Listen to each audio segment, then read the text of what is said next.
اے میرے بندو جو ایمان لائے ہو، میری زمین وسیع ہے، بس تم میری ہی بندگی بجا لاؤ۔ ہر متنفس کو موت کا مزہ چکھنا ہے، پھر تم سب ہماری ہی طرف پلٹا کر لائے جاؤ گے۔ جو لوگ ایمان لائے اور جنہوں نے نیک عمل کیے، ان کو ہم جنت کی بلند و بالا عمارتوں میں رکھیں گے، جن کے نیچے نہریں بہتی ہوں گی، وہاں وہ ہمیشہ رہیں گے۔ کیا ہی عمدہ اجر ہے عمل کرنے والوں کے لیے، ان لوگوں کے لیے جنہوں نے صبر کیا اور جو اپنے رب پر بھروسہ کرتے ہیں۔ کتنے ہی جانور ہیں جو اپنا رزق اٹھائے نہیں پھرتے، اللہ ان کو رزق دیتا ہے اور تمہارا رازق بھی وہی ہے، وہ سب کچھ سنتا اور جانتا ہے۔ اب آپ دیکھیں یہاں پہ پیچھے بات ہوئی کہ اے میرے بندو، جو ایمان لائے ہو، میری زمین وسیع ہے، بس میری ہی بندگی کرو۔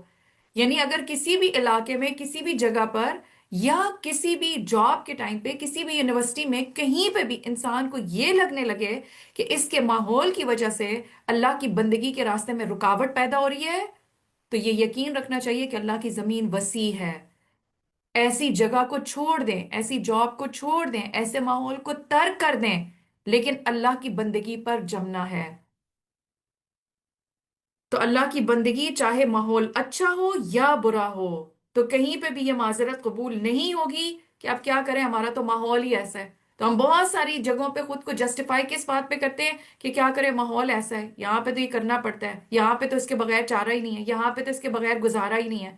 یعنی کچھ جابس کی ڈیمانڈ جھوٹ بولنا ہوتی ہے، کچھ جابس کی ڈیمانڈ میں دھوکا ہوتا ہے، یعنی جتنا آپ اچھا دھوکا دیں گے اتنا ہی وہ ایکسل کرے گا۔ تو یہ ساری چیزیں بندگی، اللہ کی بندگی کے خلاف ہیں، اللہ کی اطاعت کے خلاف ہیں۔ کچھ جابس میں ڈیمانڈ ہوتی ہے کہ آپ اپنا حجاب نہیں لے سکتے، آپ کو حجاب اپنا اتارنا پڑے گا۔ کچھ جابس کی ڈیمانڈ میں آپ کو ہو سکتا ہے نماز کی بریک نہ ملے، تو اس موقع پر دین کمپرومائز نہیں ہوگا۔ یا پھر ایسے ملکوں میں رہنا جہاں پہ دین کے اوپر انسان عمل نہ کر سکے، تو اس موقع پر یہ کوئی جسٹیفیکیشن نہیں ہے، کیونکہ اس ماحول میں تو ہم رہ کے عمل نہیں کر سکتے، تو اس لیے وی آر جسٹیفائڈ نہیں۔ اللہ سبحانہ وتعالیٰ فرماتے ہیں کہ اللہ کی بندگی اختیار کرو اور میری زمین وسیع ہے۔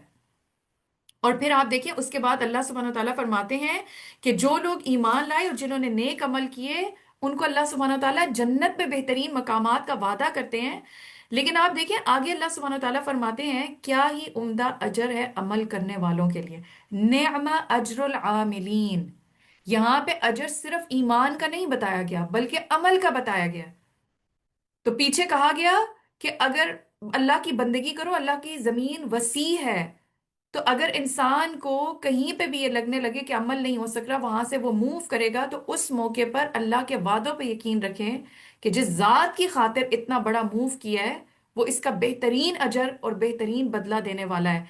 لیکن اجر العاملین کون ہیں؟ یہ عاملین کون یہ عمل کر سکتے ہیں، ان کی صفات آگے بتائی جا رہی ہیں، الذین صبروا وعلی ربہم یتوکلون۔ کہنے میں تو آسان لگتا ہے، ایسی جاب چھوڑ دیں، ایسا ماحول چھوڑ دیں، ایسے دوستوں کو چھوڑ دیں، ایسی کمپنی چھوڑ دیں، بٹ یہ بہت زور مانگتا ہے۔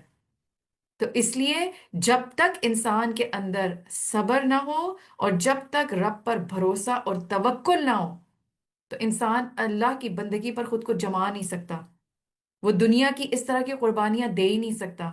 لیکن جتنا ایمان مضبوط ہوتا ہے، اتنی یہ صبر اور توکل کی کیفیت بڑھتی چلی جاتی ہے۔ جیسے ہم شروع میں سنتے ہیں نا آیات، دل کا جو جائزہ جن آیات سے ہم لیتے ہیں اس میں کیا ہے، تو اس میں بھی یہی آتا ہے نا کہ اللہ کی آیات سنتے ہیں ان کا ایمان بڑھ جاتا ہے اور وہ اپنے رب پر بھروسہ کرتے ہیں۔ تو ایمان جتنا جتنا بڑھتا جائے گا، اللہ پہ بھروسہ بڑھتا چلا جائے گا، صبر کی کیفیت بڑھتی چلی جائے گی۔ ہم اتنے بے صبرے ہیں، اور پھر جیسے جیسے قرآن پڑھتے ہیں ہر گزرتے لیسن کے ساتھ ہمیں کیا لگنے لگتا ہے کہ ہمارے اندر صبر کا پیمانہ بڑھتا چلا جا رہا ہے۔ تو یہ قرآن کے ساتھ تعلق کی وجہ سے ہے، اور قرآن سے مضبوط تعلق کی وجہ سے جو ایمان میں اضافہ ہوتا ہے، اس کی وجہ سے صبر کرنا جو ہے وہ انسان سیکھتا چلا جاتا ہے۔ تو اللہ کی خاطر کسی چیز کو اس دنیا میں، اور وہ بھی دنیا کا کوئی فائدہ، دنیا کی کوئی اٹریکشن کو ترک کرنا آسان کام نہیں ہوتا۔ لیکن جس کے لیے اس کا ایمان دنیا کی ہر چیز سے زیادہ قیمتی ہو، تو صبر کے ساتھ اور رب پہ بھروسہ کرتے ہوئے کہ نہیں، مجھے پتا ہے کہ اگر اللہ نے مجھے اپنی نافرمانی پہ اتنا نوازا ہوا تھا، تو اگر میں اس کی اطاعت کی خاطر اپنی پسندیدہ چیز قربان کر رہا ہوں، دنیا کا فائدہ قربان کر رہا ہوں، وہ رب مجھے اس سے کئی گنا بہتر نوازے گا۔ اذ قال له ربه اسلم قال اسلمت لرب العالمین۔ تو ابراہیم علیہ السلام کا اس آگ میں کودنا یہ توکل کی بنا پہ تھا، صبر اور توکل تھا کہ کسی حال میں بھی اگر وہ توحید پہ قائم ہو گیا، اب وہ شرک پہ نہیں پلٹیں گے کسی قیمت پر بھی، چاہے آگ کے اس بڑے الاؤ کے اندر بھی ان کو کیوں نہیں پھینکا جا رہا۔